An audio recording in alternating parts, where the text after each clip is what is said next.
Hey, you. How's it going?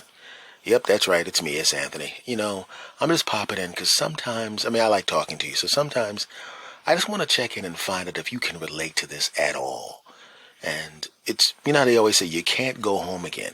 And you can always go home again, but sometimes you go home again and you wish you had not gone home again. And I'm not talking about a family reunion when you meet a bunch of people who are in your family and you haven't talked to them for a while and all you can remember is the good times. And then you hang out with them, and all of a sudden you remember exactly why you didn't talk to them after all these years. Maybe it's an uncle who's a pain in the neck. And maybe it's your parents who are pains in the neck. Maybe it's your siblings who are pains in the neck. Sometimes it's the people that you love, and they're kind of like medicine, right? They're good for you in short spurts. They're good for you in small doses, but you can overdose on those people, right? Your friends and maybe your spouse, they're like a healthy meal, right? The more of them, the better. The more you're with your good friends who treat you well, the better. The more you're with a great spouse, the better. If you have good, great kids, the more you're with them, the better. That's the thing. And like I said, sometimes some people are like medicine, small doses. And I know those people. You go home, you meet them, you hang out with them, you hang out with them at Thanksgiving dinner. Everything's great at 6 o'clock, 7 o'clock, but right around 9:30 all the passive aggressive stuff starts to pop out, right?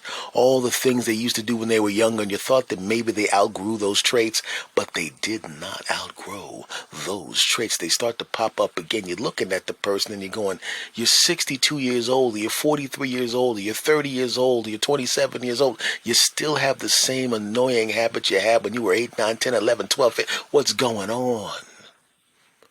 Sometimes you go home and you can go home again. And sometimes you go home again and you say to yourself, oh no, not again. But of course, Christmas comes around and Thanksgiving comes around and the wedding comes around and the birth comes around and you do it again. And you know you will. But this is something a little bit different. I went back to my old neighborhood to visit somebody and I saw something that kind of bummed me out a little bit. And I'm pretty sure that a lot of people can relate to this. I'm pretty sure you can relate to this too. There was a guy I knew back in the day when I was younger. And we were the kind of guys, him and I and a few other people, who kind of stayed out of trouble. Right? You go to school, you go to work, and for me, work was, telling jokes to drunk people around the country as a stand-up comedian and all of that crap. But you know what I'm saying? You do your thing, right? And you have talks with these people. Maybe it's a casual talk at a lunch truck, or maybe you see them on the way back from the supermarket, or maybe you see them in the supermarket. You live in the same neighborhood, so you run into each other. And they've never been to your house, you've never been to their house, but you know their name, they know your name, and you know each other well enough that if you run into each other, you always stop at least for a short while to have a little bit of a conversation. Maybe you update each other about some cool things that happen in your life. Nothing too personal, but more than you tell a stranger, right? And you get a good feeling about this guy or gal, whoever you're talking to. And it's kind of cool. You don't have to have your guard up around them because they're like you. They're not going to do anything. They're not going to steal anything. They're not trying to set you up. Any of that crap. I leave. And some time goes by before I go back to my hometown, definitely my old neighborhood. And I happen to be driving through my old neighborhood. I see a store that I used to go to, and I'm curious. I'm wondering if the same people are working in that store, and if they are working in that store, do they remember me? And if they do remember me, are we going to be able to have a cool, fun conversation like we used to when I would frequent the store? I walk in, and yes, it's the same people. Right? Some time has passed. I'm a little older. They're a little older. But we all still look pretty good for our age. And I walked in, and the guy behind the counter who makes the sandwiches, who now owns the store, by the way, looks at me and goes, "Hey, S, man, hey, you back or something, man? Are you back?" And I went, "Well, I'm just kind of swinging through. Wanted to pop in and see if you guys were here and say hi. Hey, man, you going to get a sandwich, man?" I said, "You know what? Yeah, I will get a sandwich. I know what you want, man. And he rattles off my order from a long time ago, almost perfectly. I have now updated the sandwich, so I want sweet peppers on it. Oh, you want sweet peppers now? Oh, Mr. Fancy, that kind of thing." Right? Hey, he yells through the speaker, and somebody in the back, who's back? S? What? So the guy comes running up, hey, oh, and it's like Norm from Cheers, because I was really nice to these folk who in the store. We were pretty cool, man. Pretty cool. And then the little boy who used to run around the store bumping at everybody with a little snotty nose, he comes running out, Mr. Ass, oh man. I said, good man, gee, you're taller than me now. How old are you? And he told me his age. I'm this. And I'm like, oh man, goodness gracious, man, you got a little mustache going, that kind of thing, right? So I ordered the sandwich. He makes it slowly because he's trying to drag out the conversation, but he didn't have to do that. I wasn't rushing out of there. I was going to finish. I wanted to see everybody shake some hands, hug the people, hug some of the wives, high five the kids that were babies that are now almost either teenagers or almost teenagers now, and all that kind of crap. It's fantastic. It was going home. It was a pleasant experience. And I walked out of the store with my sandwich that he didn't charge me for and a soda that he didn't charge me for. And I said, since you ain't charged me for something, let me get a cupcake too. I was just joking. He wasn't. He gave me the cup. I said, no, I was just joking. No, man, next time you pay. Not this time, though, okay? I go, okay. And I walk out. I put the stuff in the car. I put it in, I'm driving closer to my friend's house. I turn the corner and I see a friendly face walking down the street. I'm going to surprise this guy. That's what I'm going to do. I'm going to wait till he passes me. Then I'm going to honk my horn and he's going to, oh no. It was the guy I was telling you about that I had the pleasant conversations with. The guy who, like me, was kind of a teetotaler, just kind of kept out of trouble, didn't want to be in any kind of trouble, kept away from the drugs and all of that stuff. That's what he was back then, but that is not what I'm seeing now. See, if you see anybody who's really drugged out, there comes a point where they're so destroyed by the drugs that there's no talking to them. It's almost to the point where they have to hit rock bottom and they're going to need professional help, and there's really nothing you can do about it. Now, I remember back in the day, like I said, this guy was bragging about how I'm going to stay clean, I'm going to stay off this, I'm going to stay off that. And I felt the same way, but I didn't feel the need to tell anybody. I was just going to do it. And I've done it. I've never touched an illegal substance in my life. And I'm in show business. I've been in the room with it and got the hell out of there quickly. I've had people do that stuff I've seen some things. And it got to the point where people started to who around me got mad because I didn't want to take part. I said, look, we good, we cool. I'd like doing shows and stuff like that and all that kind of crap. But that stuff right there, I'm never doing it. And it's going to be, I said, peer pressure means nothing to me. So I'm telling you right now, don't even try to apply peer pressure, because the only thing you're going to do is annoy me and we'll never work together. What you do is your business. You know what I'm saying? I mean, I just not my thing. And after a while, people realize S ain't going to do this. In fact, sometimes it got to the point where they were like, they knew I wasn't going to do it, so they didn't want me around. I wasn't judging them. I just let them know I'm not doing it. So they would do that crap before I got there or after I left. They kept it away from me. After a while, I didn't even see it after a while. I knew they were still doing it, but they knew I wasn't interested in it, so they kept it away from me. Fine. I don't care. So I look across and I see this guy. He doesn't see me yet, and he's not in good shape. And I knew him well enough to know that he would be embarrassed if I saw him in that shape. I knew it. So I'm just about to get back. I'm in my car. I'm about to start the car, but I don't want to draw attention to myself. And then I'm looking peripherally, and he sees me. But he doesn't know that I had already seen him. So he didn't want to just go running down the street because that would have been too obvious. He didn't really have any place to hide, right? And I was like, how am I going to get out of here without embarrassing this dude? He obviously doesn't want me to see him like this, and I don't want to see him like this. And that conversation would be horrendous, right? You ever run across somebody? Here's something else. I'll give you this. Before I moved to Los Angeles, I was doing stand-up comedy. I was thought of as easily one of the best comics in my home area. And this is the truth. But I wanted to stockpile money, and to me, I was like, you know what? I'm going to get a regular gig. I got a regular job, and I wanted to do something that I could just make some quick cash. So I started working at a car wash. Now, I was doing fine in comedy, but I really wanted to just stockpile money.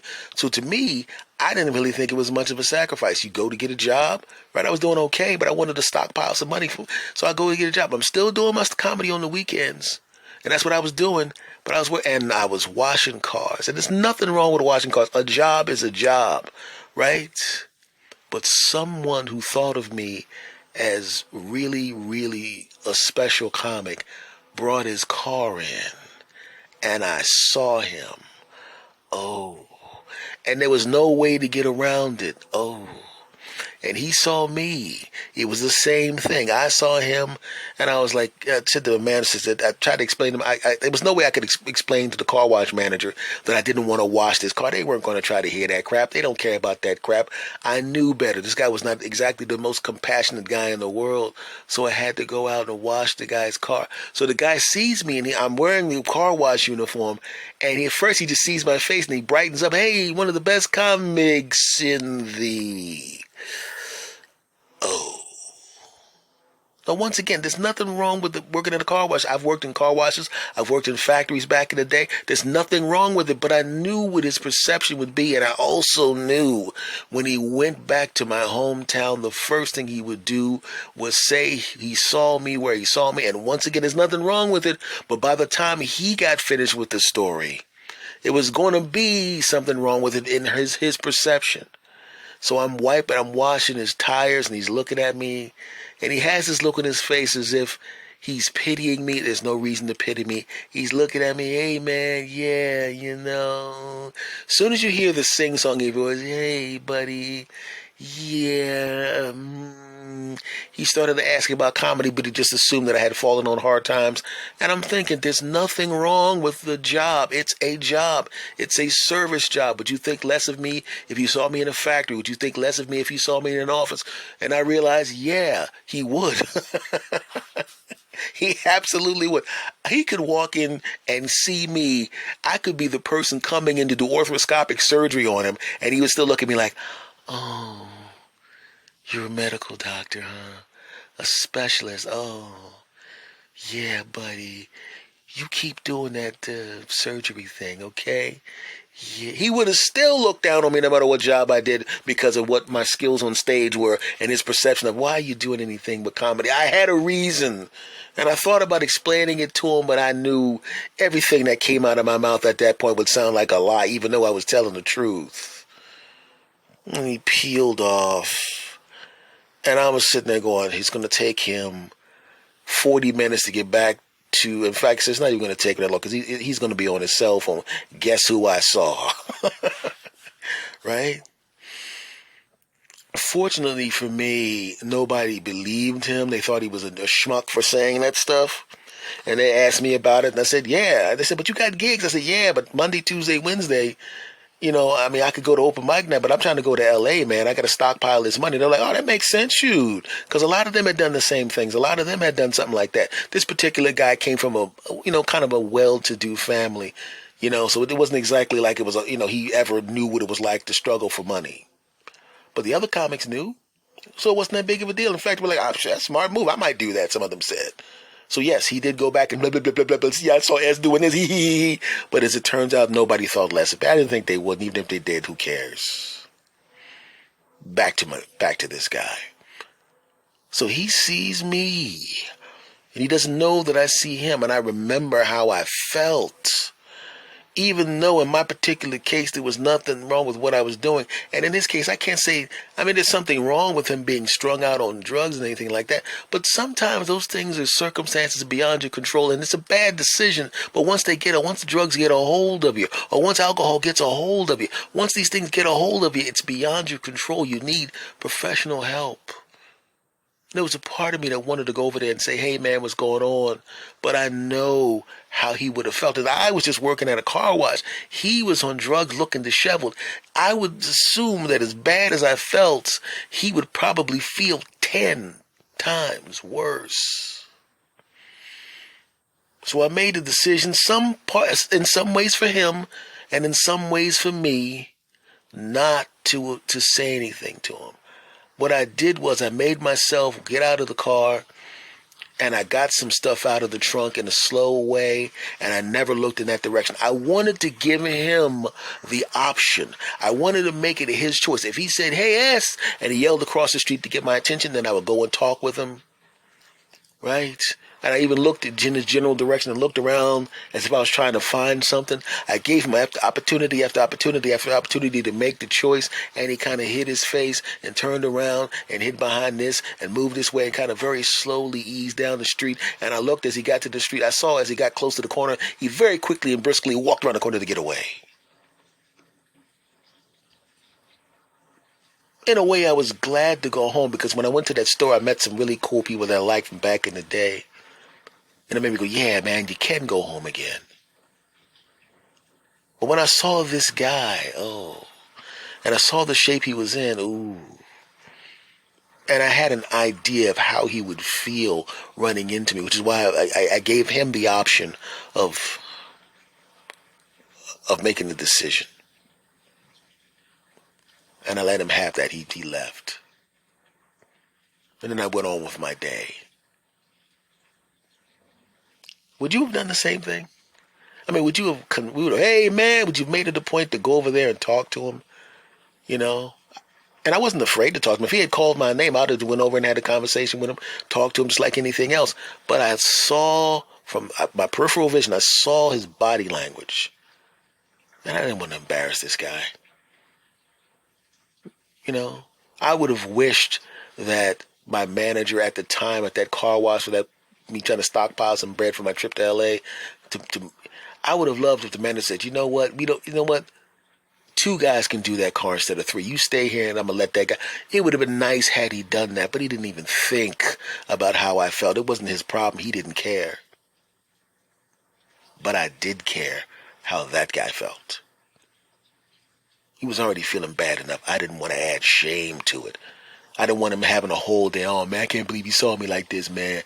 Or have him thinking like I thought that he's going to just go and tell everybody, which I wouldn't do. I'm talking to you, but you don't know the guy. I'm talking about the situation.